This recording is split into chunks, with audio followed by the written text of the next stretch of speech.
What is going on, ladies and gentlemen? Welcome back to 4 Strategy Gaming. I've got a StarCraft 2 commentary for you today. This is actually going to be a best of 3 series between OGS MC and SeleCT. We can see we are on Metalopolis here. SeleCT, our blue Terran player, spawning in the 3 o'clock position here on Metalopolis. And in the far left position, the 9 o'clock, we have OGS MC as the red Protoss player. So yes, Terran versus Protoss, SeleCT versus MC. This is a best of 3. Starting off on Metalopolis. Now, in the last series that I did, it was a 7-game series. It was a best of 7. During a couple of my videos, people said, hey, Force, why don't you start doing those drink recipes at the start of your videos again? And I thought, well, that's a darn good idea. If you don't know, I bartended for 4 years, so I am quite the mixologist. Know quite a few recipes. We're going to do a basic margarita here. This is a fairly simple recipe. Very common and very popular as well. So margarita is going to be about half an ounce of any sort of orange liquor. We're thinking triple sec or Cointreau or anything like that. Any of those orange liquors, the kind of the cheaper variation, but still just as good, is the triple sec. So you get about half an ounce of that, and then I don't know, an ounce and a half to 2 ounces of any sort of tequila. We've got the kind of the higher end as Patron, and then you've got the Sauza Gold and stuff like that. But any sort of tequila, you'll be about an ounce and a half to 2 ounces of that, and then you do either a lime mix or a margarita mix. Now you can get these at your local grocery store, or you can make them yourself, and you can actually look up those recipes online. Very simple stuff, and that does it. Some people also like to throw some orange juice in there as well, and again, realize that there is that orange liquor, and that's probably why they throw it in there. It just kind of enhances the orange flavor of the triple sec or the Cointreau or whatever you happen. Grand Marnier is another example of stuff that goes in there. But that's enough of that. Let's focus on some StarCraft. I just try to mix things up every once in a while because, well, I'm a mixologist. That was really corny. So back over here, what does SeleCT got going on? Looking fairly standard. Looks like MC pretty standard as well. I do want to keep an eye as to when he gets his second assimilator. Same thing over here for SeleCT, although I don't really expect a second gas anytime soon. If he was going for some sort of heavy tech build, he would have likely got it by now. I'm expecting kind of a bio build, and there you go. There's that second racks being placed down right now. SeleCT scouting the incorrect position, and it looks like MC will be chilling on the base for a while longer. He needs to be careful, though. The Marine catching it, and oh, he's not leaving that base. MC is losing that probe. Really, no way. He's got a chance right now. Far too low on hit points. He will try to pull around right now. It's obviously much faster than the Marine. He's basically trying to buy himself some time right now to recharge those shields. Hiding out in that little corner over there. So if he can recharge his shields, he might actually be able to make it out. SCV Scout will be pulling on through. And here we go, sneaking along the edge, and the Marine still can't see him. Hilariously enough, there is space behind that smoke screen. So even if you're inside, you will not see right behind it because there are little spaces there. So MC recharging his shields, but we do have a second. Actually, that's a Reaper coming out. So that probe is a goner. Even if he tries to walk back home and gets past the Marine, the Reaper should be able to take him out. SCV Scout walking up into the main. Did catch his MC's second assimilator over here. Still just a one. There you go. Probe trying to make it, but no, the Marine is enough to take him out. So there you go. Marine dropping him. And that's a problem, though, because I don't think that he saw. Oh, he did see the Tech Lab building.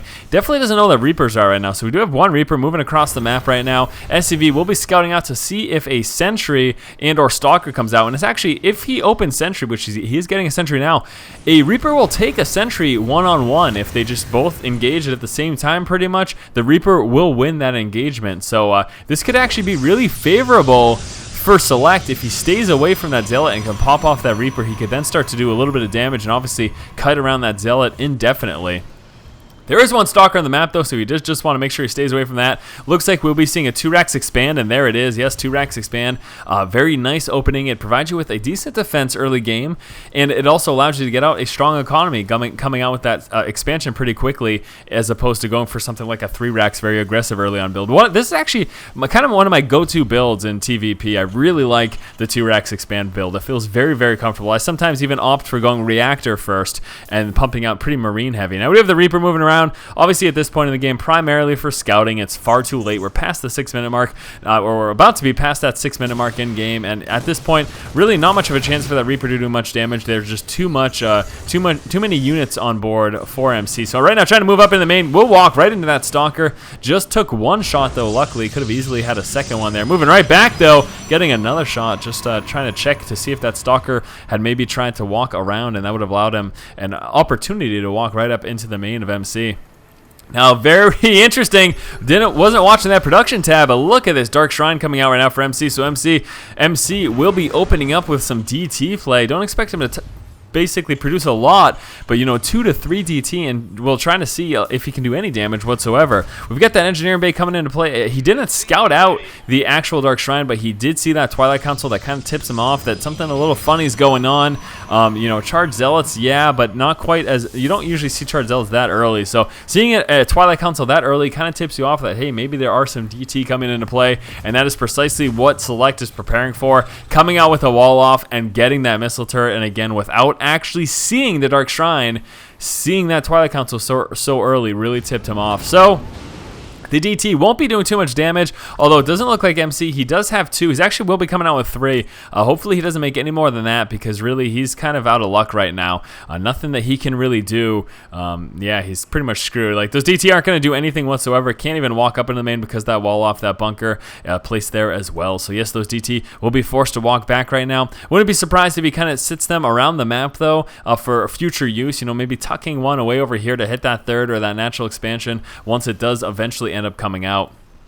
Take a look over here. What does he have going on? That transition is coming through, dropping that factory so that he can get that starport and start working into Medivacs and Vikings just in case Colossus come into play. And as I mentioned that, we do see that robotics facility is coming on through. Obviously very likely to be transitioning in those Colossus at some point. And looks like those DT will just be used to form an Archon there. And again, as mentioned, this one DT kind of sitting over here and getting ready to possibly engage and harass any expansion. But looks like within that cloak detection, the DT does get taken out. No problem there for Select. So no longer having to worry about that threat of DT because there is that one Archon there. No more DT on the board. So yes, Select working his way up. Also coming out that Ghost Academy. Of course, those Ghosts, so very effective. Dropping those EMPs, taking out those shields. But one of those big things is dropping the energy off those sentries, or if there's any high Templar or anything like that in play. We have the first observer coming out, no bay at this moment. Would be interested to see if, given that this DT, this Dark Shrine was pretty much worthless because the DT did no damage, would like to see him possibly utilize that Twilight Council, come out with that charge upgrade. We do see a Forge coming out through one Reaper trying to do some damage, but with a nicely placed force field, the sentries were able to take him out without hesitation. We've got that probe grabbing the tower over here. Here comes the Observer Scout. Got to be a little bit wary, though, of the fact that missile turrets are on the board. Doesn't want to just walk right into those and have some Marines shoot him out of the sky as well. So upgrades coming out for both players. Combat Shield just finished. Stim Pack is already done as well. Obviously, we'll be sitting Rax heavy, and there are those double Medivacs as expected. The double Vikings will happen once he sees or expects Colossus. Trying to avoid the missile turret. He was for a moment there within vision range. The actual detection range is a little bit further than the shooting range on the missile turret. So even if your missile turret isn't shooting a cloaked unit, it could still see it if it makes its way within that range. Second observer is in play, and actually a third one coming out. MC will be sitting very, very observer heavy. That's a little bit more than I'm used to seeing. 1 to 2 at any given time is fairly typical, but working up to 3 or 4 is pretty nuts. We do have that charge upgrade coming, so yes, MC will be utilizing that Twilight Council. He obviously will be sitting Zealot heavy as a result. Getting those charge upgrades for your Zealots pretty much mandates that you get more Zealots. Scan going down, mentioned to take out that observer, no problem, but we do have that second observer sitting right inside the main. Nice positioning too, making it a little bit hard. Oh no, wait, he's visible. He's completely visible, so see you later, observer. Again, the missile turret range, cloak detection, further than that shooting range. As you saw, that observer was completely visible there. That was absolutely hilarious in all honesty. So yes, Marine Marauder Ghost with some Medivac thrown into the mix. That is what we will be seeing from Select. That is pretty much what you see from every Terran player in the TVP matchup because it's effective. We have got a Templar Archives coming out right now, so he will be working his way. Maybe Archon heavy, but also very likely to just be getting some Templar for that Psionic Storm. Seeing a lot more Archon heavy play, especially since that Archon was made into a massive unit, cutting back and making them not affected by those concussive shells. Moving across the map right now, Select will be grabbing the tower and then continuing on his merry way. He does want to check that there to see if MC has expanded over there and then try to take that out. He's got a fair amount of ghosts right now. What does he have sitting over here? Just the 2 in play. Yes, just those 2. Not anymore coming out. He is happy with these 2, saving up a little bit of energy as well that will allow him to drop a few AMPs. We've got a few Archons sitting over here. What is coming out? Just those additional pylons. We've got Blink Research also coming out, so it looks like MC will be sitting Gateway heavy and also coming out with those Archons as well. So moving forward, getting ready for the engagement. Here comes the EMPs. Big EMPs going down. Some nice force fields though. Nice liftoff by Select, lifting off those units. When that force field went down, that was absolutely phenomenal. Micro there will be trying to kite away. Those Archons do so much damage, though. Very threatening. Another force field. Those Marines and Marauders with that stim pack will be kiting back. Although those charge zealots are in play, once that charge is on cooldown, he can actually continue to maneuver his way back. Hopefully he drops his units. There we go. The Archons, though, being the backbone here, and Select really having a little bit of a hard time. Very dismal force at this point. Let's take a look here at the unit loss tab. They're sitting about even right now, and actually, surprisingly, MC decided to pull back. With that additional warping of those zealots, he should be more than adequately prepared to defend against this continued push. We do have Select getting ready to move into an expansion. This proxy pylon tells me that MC is prepared to expand as well. Does need to be a little bit careful, though, because that force could come up on him at any time, and obviously MC sitting in a strong position right now. Looks like, wow, he is actually behind. It's probably because of the production back at home. There we go. Compared to this force, he was all set, but the production back at home actually has Select a little bit ahead right now. So Select is about finished that. We do have a pylon sitting over here for MC. Could warp in a DT or two to harass this line if, you know, Select isn't prepared for it, if he doesn't actually manage to see that proxy pylon. He won't initially. Once he has some guys mining, though, he should be able to spot that. And yes, here we go, MC moving into his third as well. Now, Select is ahead of him, but I'm a little bit concerned that, you know, momentarily MC will surpass Select in terms of, we can see right now, 52 army supplies opposed to the 53. So another warping or two, and, you know, MC will be in a very strong position to do quite a bit of damage to Select. It really will come down to wherever any engagement does actually end up taking place and how Select is able to land some EMPs. He does have 3 ghosts in play right now, sitting at 1-1 in terms of upgrade. Mobius Reactor coming out for his ghost as well. We do have a push moving on across right now. Proxy Pylon has been spotted, but at the same time, here comes this big push from MC. Lots of Archons in play. A few sentries over there as well. The Blink Stalkers EMP just hitting those Zealots. Didn't really hit those Archons or those Stalkers or those sentries, and just hitting the Zealots really isn't enough. He needs to get some more on the bulk of the army here, especially those Archons. Archons can be so devastating, and this is very unfortunate right now. It looks like Select may be losing this. The Proxy Pylon is still here, so Select is in a little bit of trouble. Blinking back, a big EMP, but missing the Stalkers. The Stalkers just out of those range, and we do have these Archons still at more or less full shields here, and they will be just churning through these Marines and Marauders. They do so much damage. The splash damage is completely devastating, especially to those Marines. And with Archons leading the way, the Archons have finally been taken out, but there are lots of Stalkers. This expansion was forced to lift off. We will be seeing continuous warping right now, trying to move forward and get us around with those SCVs. Not really working, though, and Select calling the GG.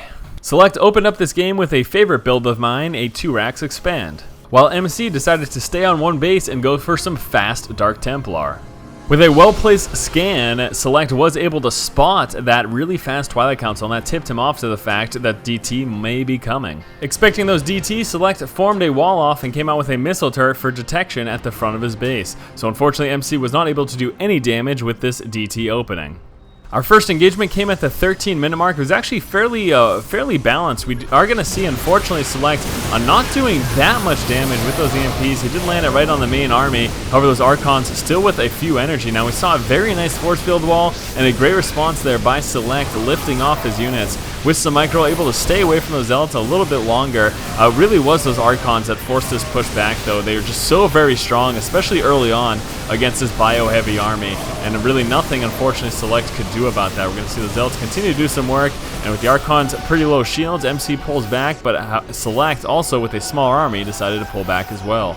Select expanded to his third quite a bit earlier than MC. Now with a proxy pylon, MC was able to scout this and take advantage of a great timing opportunity to push forward. We did see that EMP, unfortunately, just hitting those Zealots. All of these Stalkers, especially those Archons, didn't get affected by that at all, and that was actually really big. Because of that, MC was able to force the army of Select back, take out this expansion, force it to lift off, and then turn face. Again, another EMP, doing some damage to those sentries, but not really hitting those Archons or Stalkers. And at this point, MC was able to just completely overwhelm Select and force the GG. So thank you guys so much for watching. Hopefully you have enjoyed this commentary. Again, this is a best of 3 between these two players. We'll be moving on to game number 2 in just one moment. As always, guys, if you like the content, please subscribe. Thanks for watching. Keep watching and keep owning.